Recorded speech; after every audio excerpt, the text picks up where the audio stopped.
Today's shiur begins at the bottom of Daf Chof Gimel Omid Beis.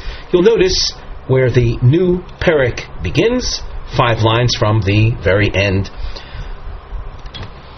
Before we begin the actual Gemara text, let us glance at the side. We have a nosei, a topic heading, Noshim umatzavim shelo shoisois v'loi noitlois ksuba.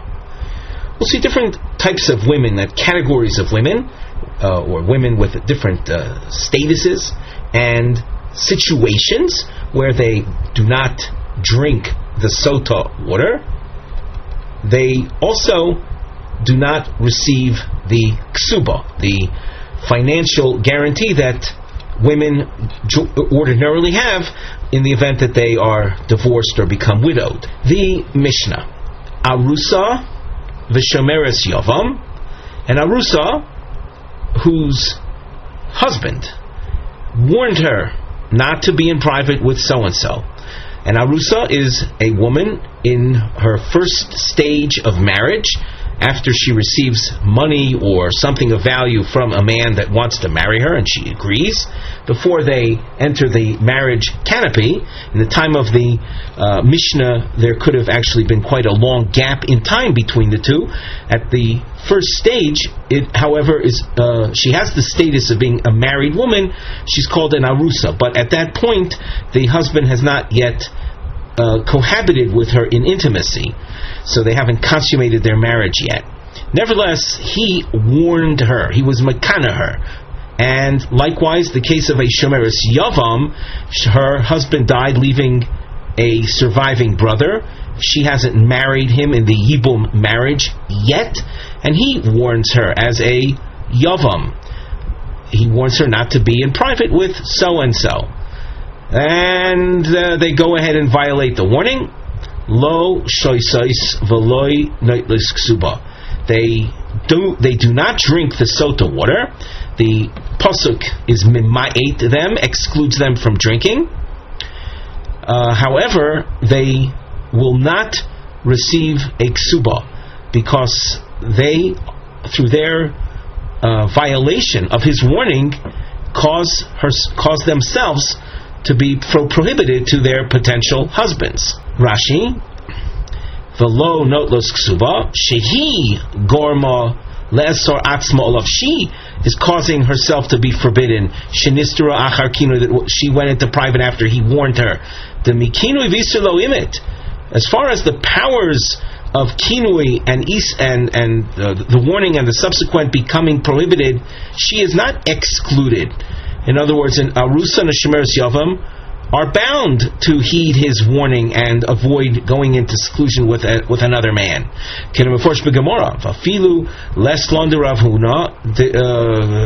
And even if you do not hold by Rav Hamnuna's ruling that was seen in the Gemara, we learned this on Daf Yud Ches,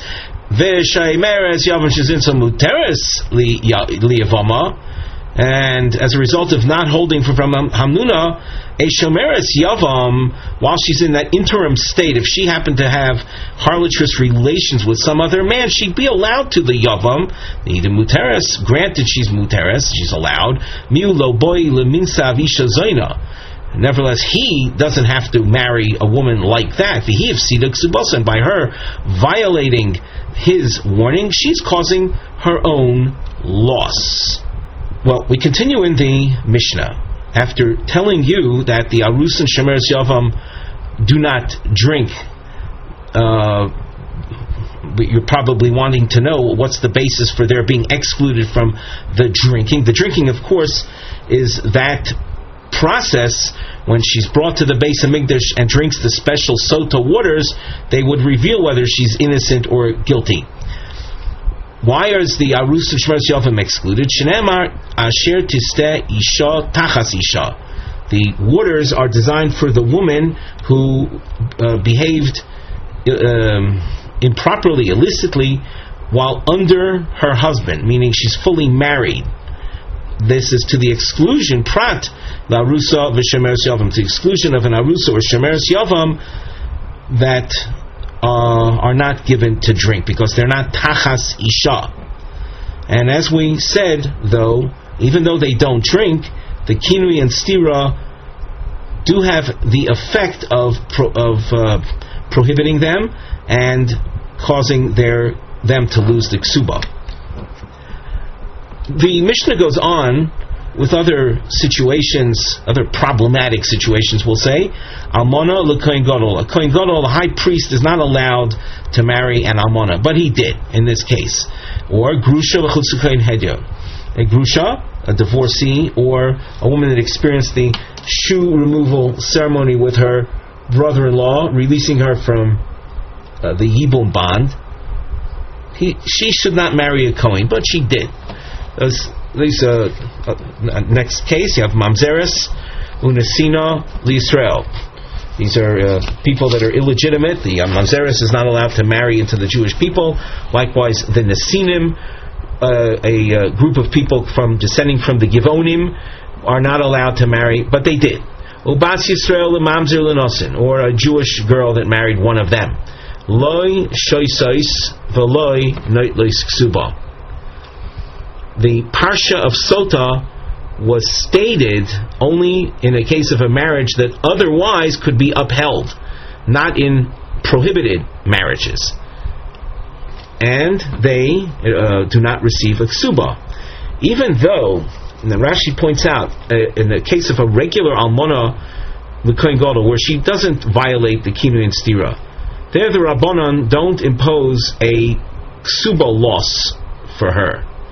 In this case, since the prohibition to the husband is we'll say, exacerbated by the fact that she went into stira, that causes her to lose the ksuba. And the proof to that is that even in a case where she is fit to be with a husband, if she violates the kinui, the warning, that is grounds for her losing a ksuba. This case, therefore, can't be any more beneficial to the woman than a case where she would have otherwise been allowed to be with her husband. V'elu lo shosos v'lo notlos ksuba. The following, in the case of Sotah, where the marriage would have been permitted, will, because of the Sotah violation, lose their ksuba, and they do not drink. Ha'imeres temeani, a woman who declares, I am guilty. In other words, she was warned not to be in private with so-and-so, and she comes forward and says, I am guilty. V'shivolo edim shitme, or witnesses come testifying that she had the forbidden act of intimacy. V'homeres eini shosa, or a woman who says, I refuse to drink. So in these cases, even though the marriage itself would have been permissible, not like the cases before, nevertheless, she's not drinking, so she's not going to get a ksuba.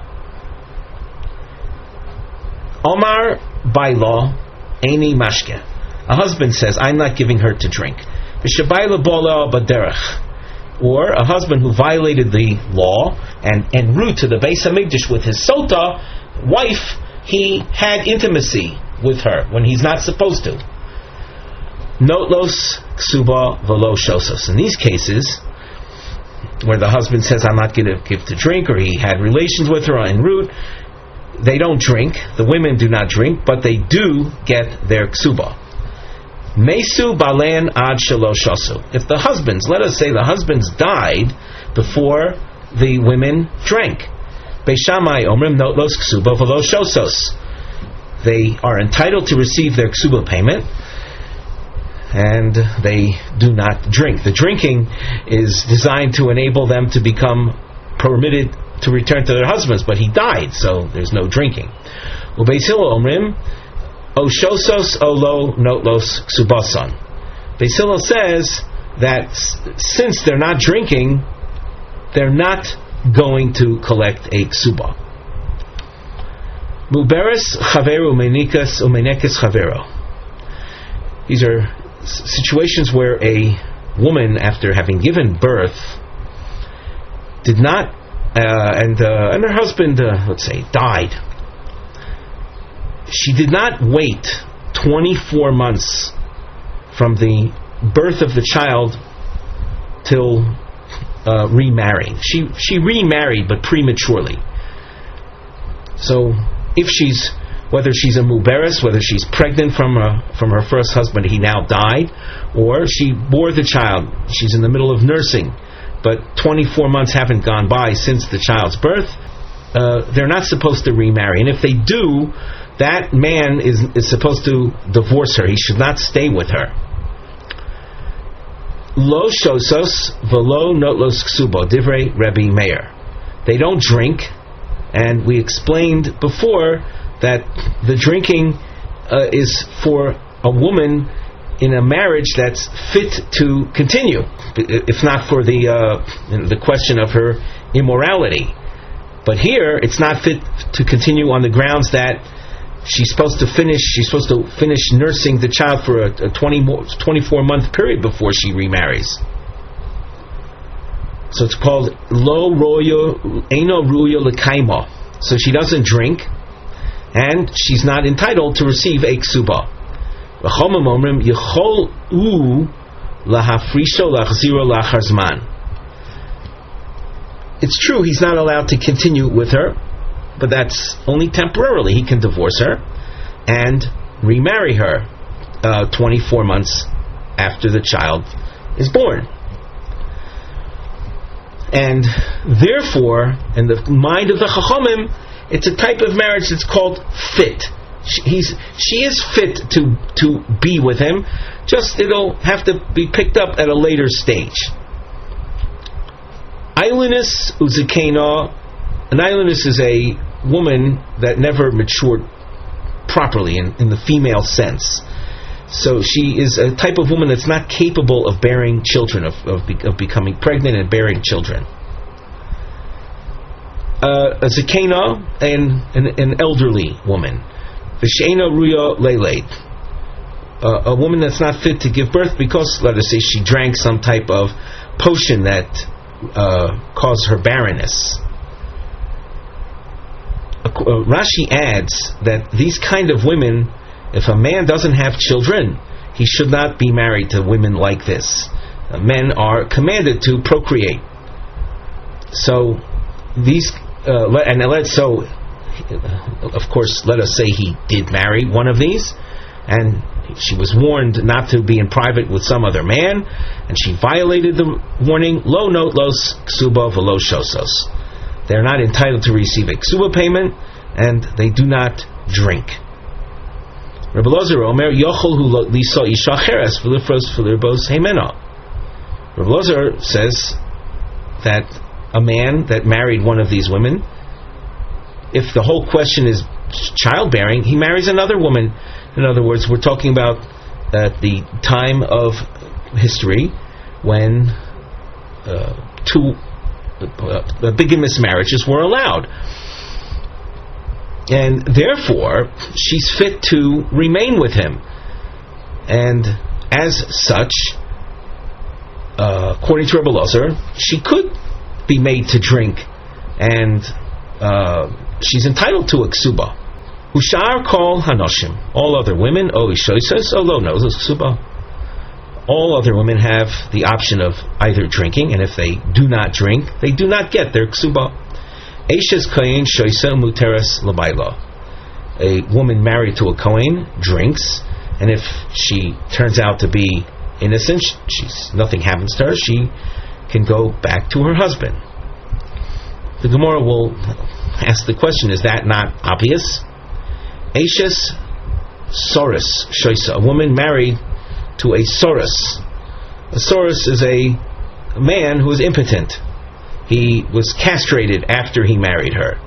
So that kind of marriage, we'll say, if she was warned and violated it, she can be made to drink.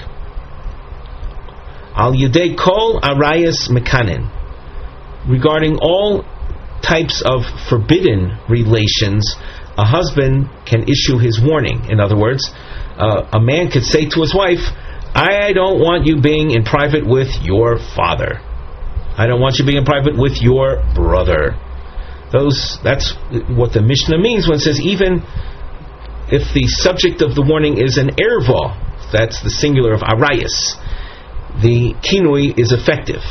Chutz min hakoton umimi she'eno ish. A warning concerning being with a koton wouldn't take hold. That wouldn't be considered a serious warning. A warning, a koton is a minor. Rashi cites the pasuk v'shochav ish osa, ish meaning an adult, not a minor. And a warning concerning mi she'eno ish. That's an expression that the Gemara will have to interpret, so we'll hold off on that now. V'elu shebeis din mekanin lohen. The following are cases where Beis Din, the court, will issue a warning. If they see her behaving promiscuously, they will intervene and warn. What is the result of a Beis Din warning? That the Mishnah will allude to in another couple of lines. So, in the meantime, it says the following are cases that the Beis Din would intervene. Mishin is charish, by law, o nishtate, a woman whose husband became a deaf mute, or became an imbecile. In other words, he lost his clarity of thought and became weak-minded. O shahoya chovush beis asurim, or a woman whose husband was incarcerated and he's not around to see what she's doing, how she's behaving. So the Beis Din will issue a kinui concerning, if need be, concerning any one of these cases. Lo lashkoi samru.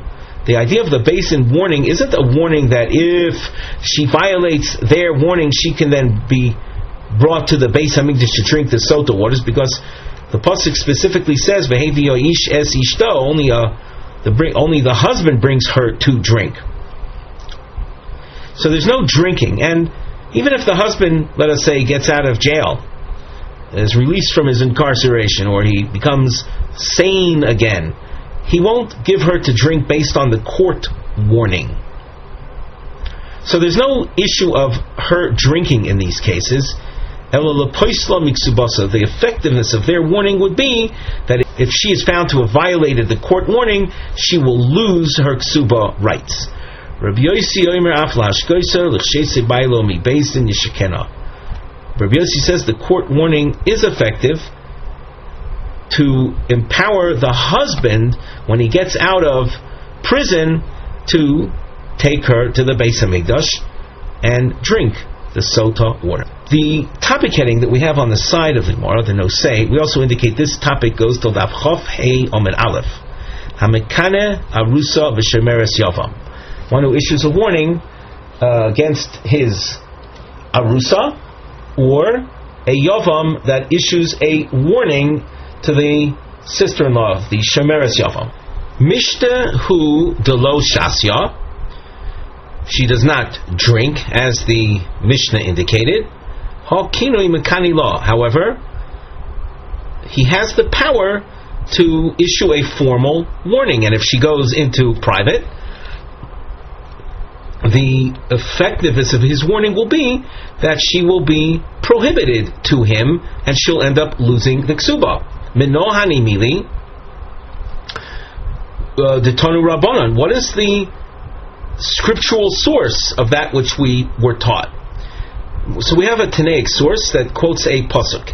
On the side of the Gemara, you'll notice we quote this pasuk. It's from Bamidbar Perek Hey pasuk Yud Beis, and it says in the pasuk, Daber el bnei Yisrael v'yamarta alehem ish ish ki siste ishto mualo bo mal. The Gemara now says, Daber el bnei Yisrael v'yamarta alehem l'rabois arusa v'shemeres yavam l'kinui. The expression v'yamarta alehem is viewed as an inclusionary expression, where we would include the arusa and shomeres yavam for kinui, that they are subject to his warning. Now we mentioned that that the warning has legal significance.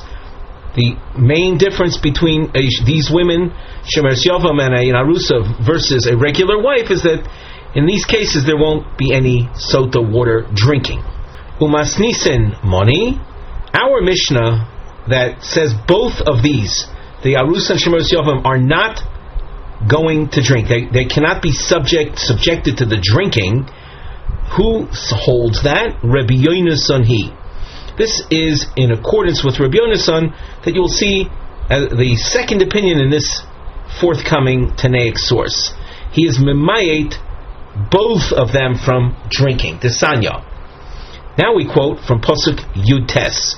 If you want to see the Pasuk in its entirety, you look at the side, and we'll read it together. V'yishpia oisa HaKohen v'omar el ho'isha imlo shochav ish oisach v'imlo sotis tuma tachas ishech hinoki mimei hamorim hamorim ha'ele. There's another pasuk that will be cited along the way, pasuk Chof Tes, and that we've also included. Zos teras aknois asher tiste isha tachas isha. Now we turn to the Gemara text. Desanya tachas ishech prat le'arusa. This pasuk tells us that a woman that's married is made to drink to the exclusion of an arusa. An arusa will not drink. We have a little note on the side that will be helpful for later on, and it reads, Misha pochos nechsheves ishto mimatim oisa rishon. The kind of woman that's we'll say less considered a wife. She'll be the first one to be excluded. So, bearing that in mind, we continue in the Gemara. We've excluded then, according to the Tanakama, through the Pasuk Tachas Ishech and Arusa. She doesn't drink. Yochel Shani Motzi Av Shemeres Yavam. Is a Shemeres Yavam also to be excluded? The answer is no. Talmud Lomar Ish Divrei Rabbi Yoshia. In Pasuk Yud Beis, which we read already, there's a double expression. The double expression serves to include not only a regular wife, but a Shemeres Yavam does drink. Now, that's Rabbi Yoshia's opinion. That is not what our Mishnah taught. Rabbi Yehonasan Omer, Tachas Ishech, Prat L'Shemeres Yavam. Notice that using the term Tachas Ishech from Pasuk Yud Tes, Rabbi Yehonasan quickly excludes the Shemeres Yavam. She does not drink. We said before that the fact that this is the first one he excludes, she, as opposed to Rabbi Yoshia, she is the less likely one to be considered a wife. Otzi Shomeres Yavam v'lo otzias Arusa. Should I exclude from drinking just the Shomeres Yavam and not exclude the Arusa? Talmud Lomar Asher Tiste Isha Tachas Isha. This is Pasuk Chof Tes, Prat le'Arusa. We exclude the Arusa as well from drinking. If you focus on the markings, the word Prat was numbered with a dash underline, double exclusion. Rabbi Yehonasan excludes the Shemeres Yavam, and he also excludes the Arusa from drinking. That is what our Mishnah taught. So the Gemara pointed out just before this Tanaic source, Masnis and Moni, Rabbi Yehonasan here. Now it's obvious why our Mishnah conforms to Rabbi Yehonasan. In focusing on these two opinions, Rav Yoshia and Rabbi Yehonasan, Rav Yoshia we'll say excluded first the Arusa. He wasn't so quick. In fact, with regard to the Shemeres Yavam, she does drink. So in Rav Yoshia's opinion, the Shemeres Yavam is pretty much viewed like a regular wife. And Rabbi Yehonasan, it's true that he excluded the Arusa, the second woman. He excluded her, but he wasn't so fast, so quick to exclude her. So in Rabbi Yehonasan's eyes, the Arusa is, we'll say, closer to being a regular wife. Now, the Gemara points this out. More, alima means strong, or in this case a stronger bond. Mar alima lei arusa, the kedushe didei v'soiklin al yodo.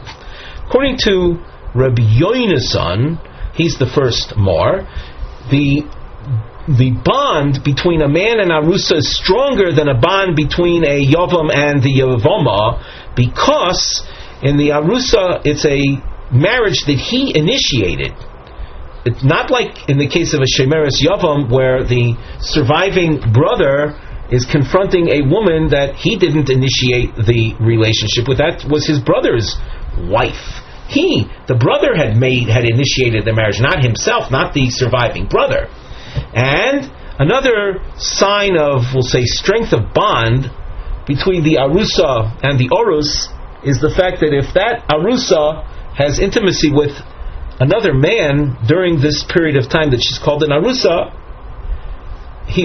she and he will be subject to stoning, court execution, which is not the case with the shemeres yavam, who's waiting for the levirate marriage with the yavam.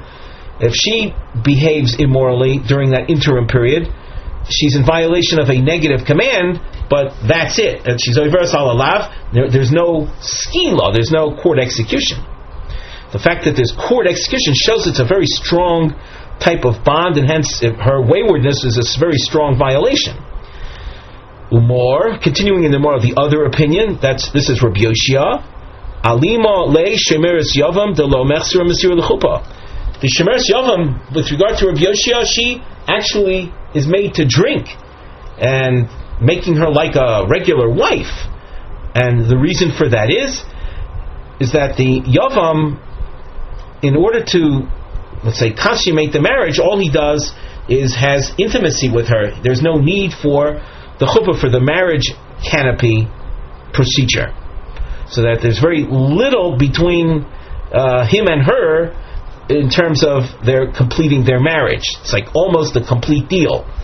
Therefore, in Rabbi Yoshia's mind, the shemeres yavam is like a full-fledged wife, and in fact, she is made to drink. Rabbi Yehonasan, hi ish my ovid lei. What does Rabbi Yehonasan do with the double expression that Rabbi Yoshia above had used to include the shemeres yavam to drink? So miboy alei, Rabbi Yehonasan needs the double expression l'rabbis eishes cheresh v'eishes shoita v'eishes shiamum. The word shiamum you find at the top of Omid Beis. These are women whose husbands are incapable. The wife of a deaf mute, the wife of a shoita, a weak-minded man, or the wife of a confounded man. He's weak-minded in a different respect, but shoita is an imbecile, and he's lost his mind in a different sense. The double expression teaches us that the Beis Din can issue a warning. The Gemara continues, as we said, now we're at the top line of Omid Beis, Rabbi Yoshia, hi tachas isha my ovid lei. What does Rabbi Yoshia do with the second tachas isha expression that we found in Pasuk Chof Tes? This is a drasha that we saw already Rabbi Yehonasan expound upon, the tachas isha of Pasuk Chof Tes. But what does Rabbi Yoshia do with that? Answer, miboya lei lehakish ish leisha veisha leish. He uses it to compare man to woman and woman to man, and Rashi says that this is a point that will be brought out later in the parak. So, taking our cue from Rashi, we'll leave that aside for right now. There is, though, you'll see a practical point in comparing man to woman, woman to man, that is derived from this expression. The Gemara now starts a question. You can see we have it marked as a long question. Elotaimo dichsivi hani kroi. How do we know to exclude the arusa, the shemeres yavam, from drinking? Because we have the psukim that were mentioned. We saw Rabbi Yehonasan in his drushes. And if not for these psukim, Havi Amina Arusa Shasya, would you have thought that Arusa would be subject to drinking, that she could be made to drink? How could that be? Ki also Rabbi Acha Bar Chanina Midoroma, when Rav Acha came from the south, also Va'isi Masnisi, he came and brought a Tanaic source with him. And the source reads as follows, quoting a pasuk, Mi baladei sheikh. And we learn from that expression, Mi shekodma shchivas baal leboyel. The parsha of Sotah applies only to a woman that was fully married, and her intimacy was with her husband first, and then later in their marriage she might have gone astray and had intimacy with a boel, with a paramour.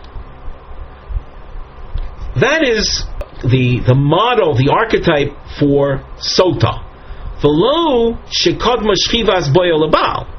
Not a case where the first intimacy, or I should say the intimacy with the paramour, would have preceded the intimacy with the actual husband.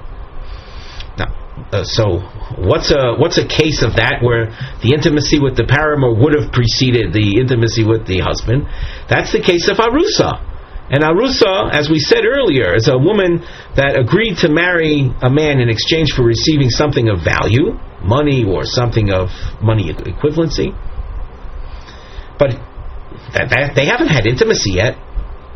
So the Arusa vis-a-vis the Orus, if she behaves immorally, the intimacy with the boel, with the paramour, will have preceded the intimacy with the Orus that hasn't yet taken place. So, based on this, Mi baladei isheich, I know that an Arusa isn't subject to drinking. Why do I need the additional drushes that we saw on Omid Aleph? Omar Rami Bar Chama Mishkachasla. Mishkachasla means it does turn out that I need an additional drusha to be mamayit and Arusa. Kagon, there's a case where, in fact, even in the case of an Arusa, her prior intimacy was with the husband. Kagon shibol orus bebeis aviyah. The Orus had a harlotrous intimacy with the Arusa, with his betrothed, while she was still in her father's house, meaning they haven't consummated their marriage yet through the formal marriage canopy ceremony, but he couldn't control himself, couldn't restrain himself, so he had relations with her, with the Arusa, while she was still in her father's house. So that is a case where the Shchivas Habal, the intimacy of the husband, actually did precede the intimacy with the paramour. But even so, since he is just an Orus, there is no drinking, and that is what I need the Tachas Ishech pasuk for. The Mibala De Ishech is not enough to exclude the Arusa in this case, that there was Kodma Shchivas HaBaal, like the Baal Orus Bevesavia. The Gemara asks, okay, you tried to explain the case of Arusa needing an additional drasha because of this scenario of Baal Orus Bevesavia.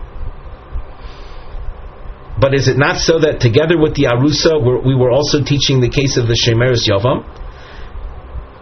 And when you have examples taught together in a Mishnah, what applies to one will have to equally apply to another. Well, does that work out over here with the Shemeres Yavam? De Kavasa, and this is a question, notice it lasts a number of lines. De Kavasa Gabi Shemeres Yavam. The parallel case with the Shemeres Yavam, where we're going to need an additional drasha beyond Mibala Dei Sheikh, Kagon Sheba Leo Yavam Beves Chomiha, where the Yavam had intimacy with her, and after his brother died, he had relations with her while she was in her father-in-law's house, meaning she was still in her deceased husband's domain, the Yavam came along and had intimacy with her. So that would be the parallel case. But it's not parallel. Shomeres Yavam Kares Law. Would you call her a Shomeres Yavam? Ishto Mal Yasahi. A Yavam that has relations with the Shomeres Yavam is in effect a total acquisition. The Ha'omar Rav Kana L'Kol. Rav says that a Shomeres Yavam that has intimacy with the Yavam, even if it's under, we'll say these unofficial harlotrous type circumstances, that doesn't matter. That's all that was needed to acquire her anyway. You wouldn't call her a Shomeres Yavam anymore. She would be a full-fledged wife. We take a look at Rashi in the upper part of the narrow lines. Deha Omar Rav b'Yevomis in Maseches Yevomis Kana L'Kol Disnana Boal Yevimto. A man who has relations with his sister-in-law when she's a Yevoma, Bein b'Shoigeg, Bein b'Mezid, Dainu b'Znus, Kana. Whether it's unintentional or he had intentions for some type of fling with her, she is acquired. V'Omar Rav Kana de Kadoni Masnis, and the word Kana that it says in the Mishnah, Kana L'Kol. It's a complete acquisition. If the Yavam is a Kohen, she's entitled to eat Truma, which is a privilege that a woman married to a Kohen has. V'Yorsha, if she dies, the Yavam will now inherit her, Metamila, and if he's a Kohen, he will be allowed to defile himself to her. Umashka, upotra beget below chalitza. Mashka means if she behaves as a Sotah, she will be made to drink. He can divorce her with a mere get and not need any more the chalitza ceremony. It's a full-fledged wife. So why would she be termed a Shomeres Yavam? She can't be termed a Shomeres Yavam. If that's the case, then to justify the additional drasha in the case of the Arusa to cover the case of Bola Orus Vesavia, we're not going to be able to use that example because the Yavama won't be able to be modeled after that. The Gemara responds, Kishmuel, the Omar Lo Kana Elo Lidvor Murim B'Parsha. The Yavam that has a Bias Znus with the Yavama does not acquire her with regard to all the things making her into a full-fledged wife. I say all the things we read in Rashi. There is an acquisition, it's a partial acquisition, but for the points that are specified in the Parsha. The Rashi explains what that is. If we look in Rashi across the mirror, Kishmuel, Hadi also Kra Limute, the additional pasuk of Tachas Yishech to exclude a Shomeres Yavam, Kishmuel. This fits into the scheme of things according to Shmuel. Yomar Lo Konel Advar Murim B'Parshas Yavama. The Biaznus, the harlotrous type intimacy that the Yavam has with her, creates a bond only with regard to the following: Lo Kumal Shem Achiv B'Nachlosai. That the Yavam will inherit his brother, L'fotra beget, and to divorce her now with a divorce document. Daha dekani lo Yavam, b'bia koldahu. The fact that a Yavam acquires her with any kind of intimacy, mi Yavama Yavo aleo nafkalon, is learned from that expression. V'lo ksiv Yavama yikochenu lo liisha lo Yavama elo yavo aleo v'lo cholo liisha. Ashmirim to be also aleo hein likuchish shelo hilkoch lamidi ditma bach parshos Ravinu Kra. Only with regard to the things that are specified in the parsha will he be included.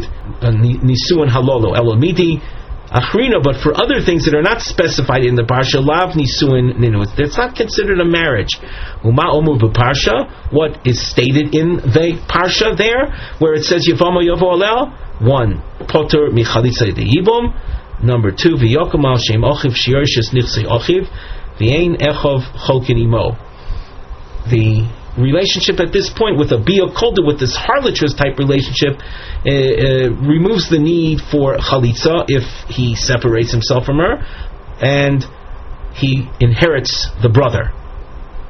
But not regarding the other things we mentioned earlier, her eating truma if she's marrying the Yavam's a Kohen, and entitling the Yavam if he's going to defile himself to her, it's not enough of a bond. So in a case like that, you have Mibala Deishech, you have the Bias Yavam Kodma Lebias Boel. On the other hand, because of Tachasi Sheikh, she is not made to drink. Well, if this be the case, namely, we said the exclusion of the Yavama can be understood only if you accept Shmuel's approach. And who excluded the Yavama? Well, we saw Rav Yehonasan excluded the Yavama. So, shall we say the following? Lema Rav Dioma Kribyoshia, Rav, who said that a bias znus it results in konalakol, making her to a full-fledged wife, that he would end up going like Dioma Kribyoshia. Rav Yoshua is the one that said that Yavama in fact drinks, because, well, it sounds like she's a full-fledged wife no matter how they had relations. And in order for us to talk about the Yavama drinking, we'll have to talk about a case where the Yavam had relations with her. Otherwise, we wouldn't get started because of the drasha before of Mibala Dei Sheikh. So it would seem that we have a parallel between the Amoraim and the Tanoim. Rav, who said that a harlotrous relationship between the Yavam and the Yavama results in a full-fledged acquisition, seems to conform to the approach taken by Rabbi Yoshia that said that the Yavama in fact is made to drink. Ushmuel, who said that the harlotrous type intimacy doesn't create a full-fledged marital bond, the Omar Rabbi Yehonasan, he would seem to conform with Rabbi Yehonasan that was memayet the Yavama, that excluded the Yavama from drinking. Mashma, that she's not considered a full-fledged wife. This kind of situation is not, we'll say, the most desirable. So that's why it's presented as a question. Should we say that Rav fits in only to Rabbi Yoshia and Shmuel fits in only with Rabbi Yehonasan? Generally, Amoraim say things that would be accepted by all Tanoim. They don't want to be an Amora doesn't want to feel that what he's saying is limited to only one Tanaic viewpoint. So Omar Loch Rav. Now here we have a response. Notice that this is a long marking. Each one of the Amoraim, Rav and Shmuel, justify their positions according to both of the Tanoim. Omar Loch Rav, Ano di Amri afilu Rabbi Yehonasan.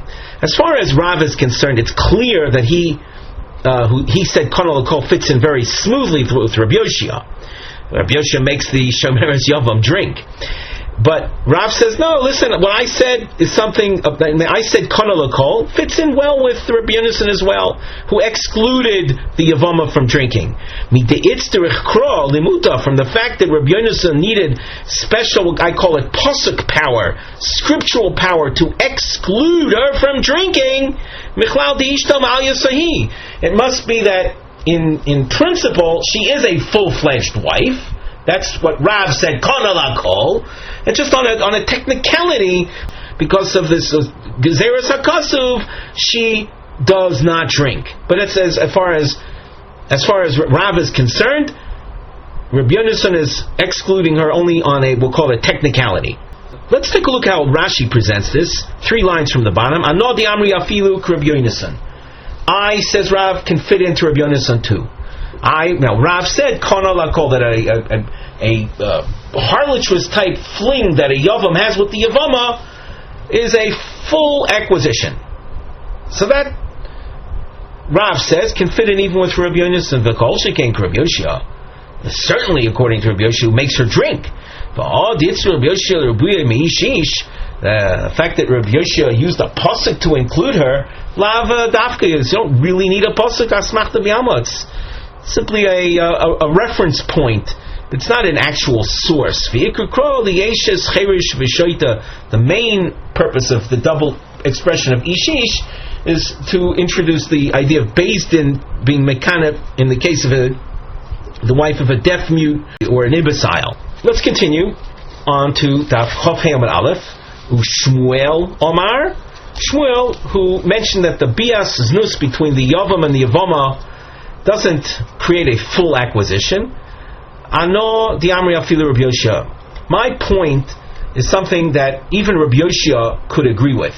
Now, what did Rabbi Yoshia say? Rabbi Yoshia says that the shemeres yavam is made to drink.